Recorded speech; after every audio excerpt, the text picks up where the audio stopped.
দত্তাবাদে স্বর্ণ ব্যবসায়ী খুনে গ্রেফতার কোচবিহারের তৃণমূলের ব্লক সভাপতি। অর্থাৎ স্বর্ণ ব্যবসায়ী খুনে গ্রেফতার তৃণমূল নেতা। স্বর্ণ ব্যবসায়ীকে মারধরের দিন বিডিওর গাড়ির চালক রাজু ঢালি মোবাইলে ভিডিও তুলেছিলেন। আদালতে দাবি সরকার পক্ষের আইনজীবীর, কোচবিহারের তৃণমূলের ব্লক সভাপতি 10 দিনের পুলিশ হেফাজত।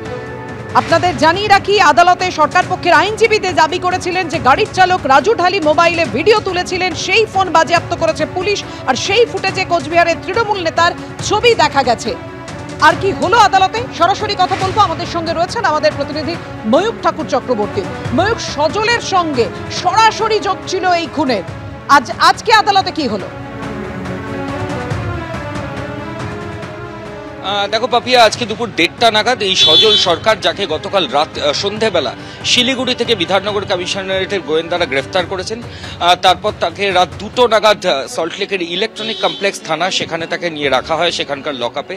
আজকে বেলা 1:30 নাগাদ সেখান থেকে সল্টলেকের ময়ূক ভবন বিধাননগর আদালত, সেখানে তাকে প্রডিউস করা হয়। এরপর দুপুর 3টের পর থেকে শুনানি প্রক্রিয়া শুরু হয়। শুনানির শুরুতে সরকার পক্ষের আইনজীবী যেটা বলেন যে এই সজল সরকার, তার বিরুদ্ধে বেশ কিছু তথ্য প্রমাণ ইতিমধ্যে পুলিশের হাতে আছে এবং তথ্য প্রমাণ হিসেবে সরকারি আইনজীবী এটাও দাবি করেন যে ইতিমধ্যেই রাজু ঢালি বলে একজনকে বিধাননগর কমিশনারেট অ্যারেস্ট করেছে। এই রাজু ঢালি হচ্ছে বিডিও, যখন কলকাতায় আসতেন এই রাজু ঢালি তার গাড়ি চালাতেন। এই রাজু ঢালি এই স্বর্ণ ব্যবসায়ীর ওপর যখন নিউ টাউনে নির্যাতন চলছে তখন একটা ভিডিও তুলেছিলেন, স্বর্ণ ব্যবসায়ীকে মারধর করার সময় একটা ভিডিও তুলেছিলেন এবং পরবর্তী ক্ষেত্রে রাজু ঢালি অ্যারেস্ট হয়ে যান। তার মোবাইল ফোন পুলিশ বাজেয়াপ্ত করে এবং সেই ভিডিওতে পুলিশ আধিকারিকরা পরিষ্কার দেখতে পাচ্ছেন যে কোচবিহারের দাপুটে তৃণমূল নেতা, তৃণমূলের ব্লক প্রেসিডেন্ট, তিনি মার্ডারের যে প্লেস অফ অকারেন্স অর্থাৎ ঘটনাস্থল সেখানে দাঁড়িয়ে রয়েছেন এবং তিনি গোটা মারধরের ঘটনার সঙ্গে সরাসরি যুক্ত। সেই ভিডিও ফুটেজ পুলিশ আধিকারিকদের হাতে এসেছিল। এরপর এই তৃণমূল নেতা যিনি গ্রেফতার হয়েছেন, তার যে সজল সরকার, তার যে মোবাইলের টাওয়ার লোকেশন, সেটাও সার্ভিস প্রোভাইডারের কাছ থেকে ইতিমধ্যে পুলিশ আধিকারিকরা পেয়েছেন এবং সেই টাওয়ার লোকেশনও কিন্তু দেখাচ্ছে যে তিনি ওই খুনের ঘটনার দিন উত্তরবঙ্গে ছিলেন না, তিনি দক্ষিণবঙ্গের এই নিউ টাউনে ছিলেন। ফলত টাওয়ার লোকেশন এবং রাজু ঢালির কাছ থেকে উদ্ধার হওয়া মোবাইল ফোন, তার ব্যক্তিগত মোবাইল ফোন যেখানে রাজু ঢালি নির্যাতনের ভিডিও তুলেছিল, এই দুটো এভিডেন্সই কিন্তু সজল সরকার, কোচবিহারের দাপুটে তৃণমূল নেতা, তার এগেনস্টে গেছে এবং ফুল টার্ম পুলিশ কাস্টাডির জন্য সরকার পক্ষের আইনজীবী আবেদন জানিয়েছিলেন। অভিযুক্তের আইনজীবী পাল্টা দাবি করেন যে অ্যারেস্টের যে প্রসিডিওর সেটা মেনটেন করা হয়নি, ট্রানজিট রিমান্ড নেওয়া হয়নি, লোকাল থানাকে ইন্টিমেট করা হয়নি। শুধু তাই নয়, ওই সজল সরকারের বাড়ির লোককেও বিধাননগর কমিশনারেট ইন্টিমেট করেনি।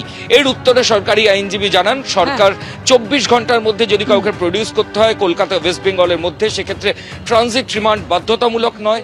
আর সজলকে গ্রেফতারের সময় লোকাল থানাকে বিধাননগর কমিশনারেট ইন্টিমেট করেছিল শিলিগুড়ি কমিশনারেটের, সেই তথ্য প্রমাণও তারা ম্যাজিস্ট্রেটের কাছে দেন।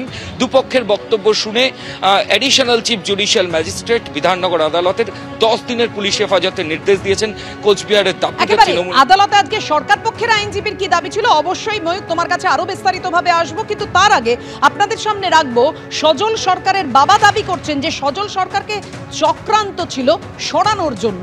কারা চক্রান্ত করেছিল, কি দাবি করছেন সজল সরকারের বাবা?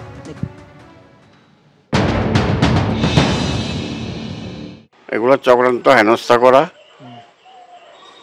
আমার ছেলে এই ধরনের না। সজলের পিছনে এই 2 নং ব্লকের আমার যেটা ধারণা 75% লোক আছে, 75% লোক আছে। এইটা কিছু আমার মনে হয় এটা চক্রান্ত চলছে ওকে সরায় দেওয়ার জন্য, রাজনৈতিকভাবে যার বিরোধিতা। হ্যাঁ, এটা আমার মনে হচ্ছে সরায় দেওয়ার জন্য, কারণ ওকে কিছু লোক, একটা অংশ আছে ওকে দেখতে পারে না। স্বর্ণ ব্যবসায়ী স্ত্রী মমতা কামিল্লা তিনি দাবি করছেন, তিনি চাইছেন যে আমি চাই বিডিও প্রশান্ত বর্মন, তাকে গ্রেফতার করা হোক। দেখুন,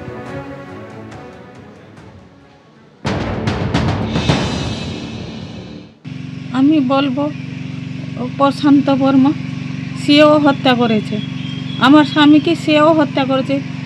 গণেশ পূজার 2 দিন পর আমার বাড়িতে এসে সেও ধমকা চমকা করে, এখান থেকে আমার গ্রামে এসে বহুত ধমকা চমকা করে, মেরে দেবে ফেলেছে, ধমকে দিলে সে।